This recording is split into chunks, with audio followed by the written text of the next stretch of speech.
नमस्कार साथियों, 12वीं कक्षा हिंदी विषय के अंतर्गत सहायक पाठ्य पुस्तक वितान भाग 2 के अंतर्गत चौथा पाठ डायरी के पन्ने जो एन फ्रैंक द्वारा रचित उनकी डायरी से ही लिया गया है। इसके पाठ के संदर्भ में हमने दूसरा वीडियो चर्चा कर चुके हैं। ये तीसरा वीडियो के तौर पर हम चर्चा करने जा रहे हैं। पिछली घटना में हमने देखा था कि 23 जनवरी 1944 की घटना के प्रसंग में हम लोग पढ़े थे, जिसमें उसके और अन्य साथी बेप वगैरह हैं, उनके अपने बॉयफ्रेंड के साथ छुट्टी के दिन में फिल्म वगैरह देखने जाती, लेकिन एन फ्रैंक को ऐसा कभी अवसर नहीं मिला। इसलिए वह फिल्मी पत्रिका पढ़ करके ही, देख करके ही उनकी पूरी स्टोरी समझ जाते और उन फिल्मी हीरो हीरोइन की बालों की नकल करके उसी स्टाइल में अपने बाल बनाते। उसको देख करके उनके घर वाले उनसे थोड़ा उनके बाल को देख करके चिढ़ाते कि आप अमुक फिल्म स्टार की नकल करते हैं। तब उनकी बातों को सुन करके वो थोड़ा नाराज हो जाती और स्नान घर में अर्थात बाथरूम में जाकर अपनी बाल खोल देती।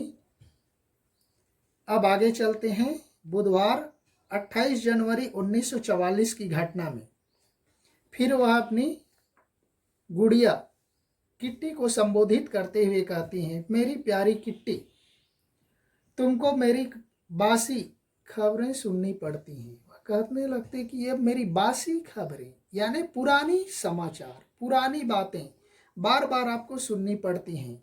इसलिए वह कहती हैं कि अतः प्रार्थना करो कि ऐसा कोई नया समाचार दें। तुम्हें मेरी बातें नाली के पानी के समान नीरस लगती होंगी।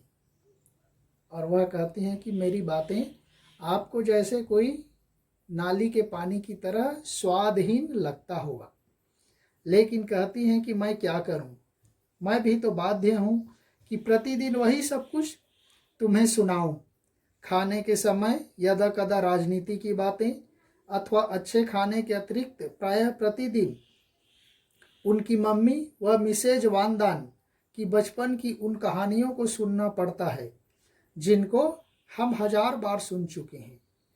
इसके बाद डसेल सुंदर रेस के घोड़े, चार्लोट के महंगे वार्डरोब, लिख करती नावें, 4 बरस की उम्र में तैर सकने वाले बच्चे, दर्द करती मांसपेशियां और डरे हुए मरीजों की कहानी सुननी होती है।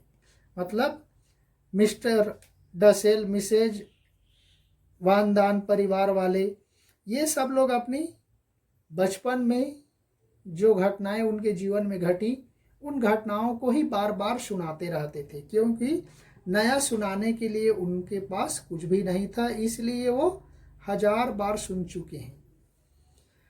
जब उस समय उन लोगों की आयु 4 बरस की उम्र में वो कैसे तैर सकने वाले बच्चे होते थे, तैरते तैरते कैसे उनकी मांसपेशियां होती थीं, डरे हुए मरीजों की कहानी को किस तरह से वे एन फ्रैंक को सुनाती।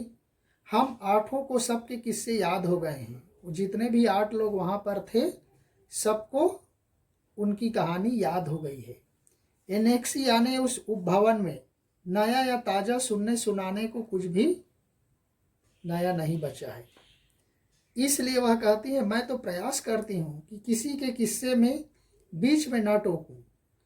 जॉन और मिस्टर क्लीमेन अज्ञातवास में छुपे लोगों के बारे में बात करते हैं।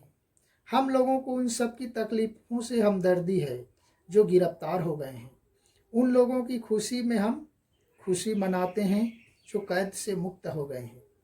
भूमिगत होना अथवा अज्ञातवास पर चले जाना अब सामान्य बात है। भूमिगत यानी छिप जाना या अदृश्य हो जाना एक सामान्य सी बात हो गई है। कुछ लोग इन कष्ट पीड़ितों की सहायता भी करते हैं, जैसे फ्री नीदरलैंड वाले अपनी जान जोखिम में डालकर अज्ञातवास में छिपे लोगों को वित्तीय सहायता देते हैं, यानी रुपये पैसे देकर के भी मदद करते हैं। उनके लिए वे नकली पहचान पत्र बनवाते हैं। युवा ईसाइयों के लिए काम खोजते हैं। ऐसे ही कुछ लोग हमारी मदद कर रहे हैं। जहां दूसरे लोग जर्मनों के खिलाफ युद्ध में बहादुरी दिखा रहे हैं, वहां हमारे मददगार रोजाना बेहतरीन भावनाओं और प्यार से हमारा दिल जीत रहे हैं। कभी कभी दिलचस्प किस्से सुनने को मिलते हैं, जैसे मिस्टर क्लीमेंट ने बताया कि गोल्डरलैंड में भूमिगत आदमियों और पुलिस वालों में फुटबॉल मैच हुआ। इन अज्ञातवासियों को हिलवर्सम एक प्लेस है, वहाँ राशन कार्ड जारी किए गए। रजिस्ट्रार ने अज्ञातवासियों से राशन कार्ड ले जाने का आग्रह किया है। राशन कार्ड के अभाव में एक कार्ड के लिए 60 गिल्डर देने पड़ते हैं, यानी अतिरिक्त हमारे देश की भाषा में कहें तो 60 रुपये देने पड़ते हैं। इन कामों को करते समय यह ध्यान रखना पड़ता है कि इन चालाकियों का जर्मनी वालों को पता न चले। वे इस तरह से काम करते कि जर्मन वालों को इसकी कोई जानकारी नहीं होती। तुम्हारी एन। अब आ जाते नेक्स्ट घटना के बारे में। 29 मार्च 1944, 29 मार्च 1944, मेरी प्यारी किट्टी। कैबिनेट मंत्री मिस्टर बोथके स्टीन ने लंदन में डच प्रसारण में कहा कि युद्ध के बाद युद्ध का वर्णन करने वाली डायरियों और पत्रों का संग्रह किया जाएगा। मुझे प्रसन्नता है कि जब मैं इस गुप्त एनेक्सी के बारे में छपवाऊंगी तो लोग इसे जासूसी कहानी समझेंगे।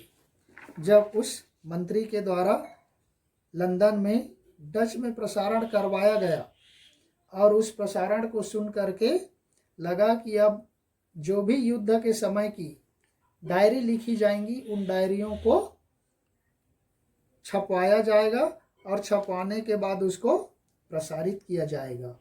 तो इस खबर को सुन करके एन बहुत प्रसन्न हुई और कहने लगी कि इसको सब लोग जासूसी कहानी मानेंगे।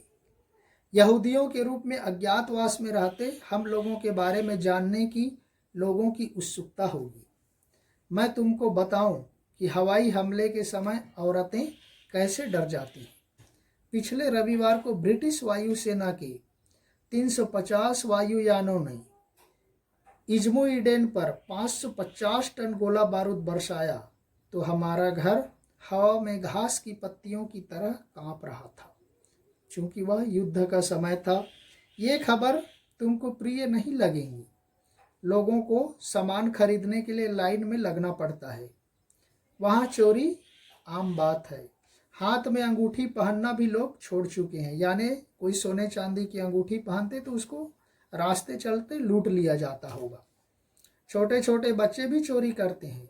चौराहों की घड़ी या सार्वजनिक टेलीफोनों को भी चोरी होती है, उसकी भी चोरी हो जाती है। डचों ने मानो नैतिकता त्याग दी है। सब भूखे हैं। हफ्तों का राशन 2 दिन चलता है। बच्चे बीमारी और भूख से बेहाल हैं। फटे पुराने कपड़े और घिसे पीटे जूतों से काम चलाना पड़ता है, क्योंकि युद्ध के समय कोई दुकान वगैरह शायद नहीं खुलता है। जूतों की मरम्मत के लिए 4-4 महीने मोची का इंतजार करना पड़ता है, यानी जो रिपेयर करने वाले, जूते बनाने वाले, वे शायद नहीं आते। पुरुषों को जर्मनी भेजा जा रहा है। सरकारी लोगों पर हमले बढ़ रहे हैं। खाद्य कार्यालयों, पुलिस अधिकारी सभी नागरिकों की मदद करते हैं या कोई आरोप लगाकर जेल भेज देते हैं। ये सारे लोग जनता की मदद करते या इन पर भी कोई आरोप लगाकर इनको भी जेल भेज दिया जाता है। यह सौभाग्य है कि बहुत कम डच ही गलत पक्ष में हैं, और लेखिका कहती हैं कि ये उनका सौभाग्य है कि ऐसे बहुत कम डच लोग हैं जो गलत पक्ष में हैं और ज़्यादा लोग सच्चाई के साथ हैं, लोगों की मदद करते हैं। तुम्हारी एन। नेक्स्ट घटना है मंगलवार 11 अप्रैल 1944, 11 अप्रैल 1944, मेरी प्यारी किट्टी। शनिवार के दिन 2 बजे के लगभग तेज गोलाबारी शुरू हो गई। मशीन गनें चल रही थी। रविवार को मेरे आमंत्रण पर पीटर 4:30 बजे मुझसे मिलने आया। 5:15 बजे 5:15 से 6 बजे तक हम ऊपर सामने वाली अटारी पर चले गए। 7:15 बजे रेडियो पर बहुत ही खूबसूरत मोजाई संगीत यानी वहाँ का स्थानीय संगीत बज रहा था। मैं और पीटर ऊपर अटारी पर एक पेटी पर बैठ गए। पेटी छोटी थी, इसलिए दोनों बहुत सट कर पास पास बैठे थे। मोस्ची हमारे साथ थी। मोस्ची नामक एक व्यक्ति भी उनके साथ था। 8:45 बजे मिस्टर वानदान के कहने पर हम मिस्टर डसेल के कुशन लेकर नीचे आए। कुशन के कारण डसेल इससे उन लोगों से नाराज थे। उनको डर था कि उनके कुशन पर पिस्सू न चिपक जाएं, यानी उनके कुशन पर जुएं न चिपक जाएं। मैंने और पीटर ने डसेल के बिस्तर में 2 कड़े ब्रूस घुसेड़ दिए। इस प्रहसन पर हम खूब हंसे और इस कार्य पर वो लोग खूब ठहाके लगाकर हंसे थे। 9:30 बजे पीटर ने पापा को ऊपर बुलाया। मैंने मार्गोट से कहा शायद सेंधमारी हो रही। सेंधमारी मतलब घर के पीछे से दीवार को तोड़कर अंदर घुसने की क्रिया को कहा जाता है सेंधमारी। पिताजी, मिस्टर वानदान और पीटर लपक कर तेजी से नीचे गए। नारियां, महिलाएं ऊपर प्रतीक्षा करती रहीं। एक धमाका हुआ और हम बहुत डर गए। 10 बजे पापा ऊपर आए। उनका चेहरा पीला था। वे नर्वस थे। क्या करें क्या नहीं करें उनको समझ में नहीं आ रहा था। हमें बत्तियां बंद कर ऊपर वाली मंजिल में जाने का आदेश दे दिया गया। पुलिस के आने की भी आशंका थी। ऐसे में मर्द लोग नीचे थे। हमें घटना की जानकारी देने वाला और कोई नहीं था। सीढ़ियों के बीच वाले दरवाजे पर ताला लगा दिया गया था। जब घोर अंधकार कर लिया गया तब हमें घटना की जानकारी मिली। पीटर अभी सीढ़ियों पर ही था कि फिर 2 धमाके हुए। देखा गोदाम का आधा फाटक गायब था, जहां उनका गोडाउन था। फिर होमगार्ड्स को सचेत किया गया। वे दौड़ते हुए देखे तो देखा कि गोदाम में सेंधमार थे। चोरी करने के लिए दीवार तोड़कर पहुंचे थे। पुलिस के भय से सेंधमार भाग गए। फाटक फिर से दोबारा लगा दिया गया, किंतु सेंधमारों ने फाटक फिर से गिरा दिया। सेंधमार ढिठाई कर रहे थे, यानी ढीठ पना कर रहे थे, जिद्दी पना कर रहे थे। मिस्टर वानदा ने फाटक पर कुल्हाड़ी का जोरदार वार किया। इसके बाद सब शांत हो गया। फाटक पुनः लगाया गया। इसी मध्य एक आदमी और एक औरत पुलिस की भूमिका में आ गए, यानी एक आदमी और एक औरत पुलिस के रूप में दिखाई दिए। तब मर्द लोगों ने ऊपर पहुंचकर अपने को बुक केस के पीछे छिपा लिया। मर्द लोग थे, वे ऊपर पर चले गए और पुस्तकों की, किताबों की अलमारी के पीछे छिपा लिया ताकि उनको कोई देख ना ले और देख करके पहचान ना ले, क्योंकि देख करके पहचान लेने से शायद उनको पकड़ लिया जाता और फिर जेल भेज दिया जाता। तो इसलिए वो जा करके छिप गए। तो साथियों, यहीं पर हम 11 अप्रैल 44 की घटना के साथ ही हम समाप्त कर रहे हैं। हम नेक्स्ट वीडियो में, लास्ट वीडियो के तौर पर अंतिम और चौथा वीडियो 13 जून 1944 की घटना का वर्णन करेंगे। तो हम यहीं पर समाप्त करते हैं। अगले वीडियो में फिर मिलेंगे। तब तक के लिए धन्यवाद। जय हिंद।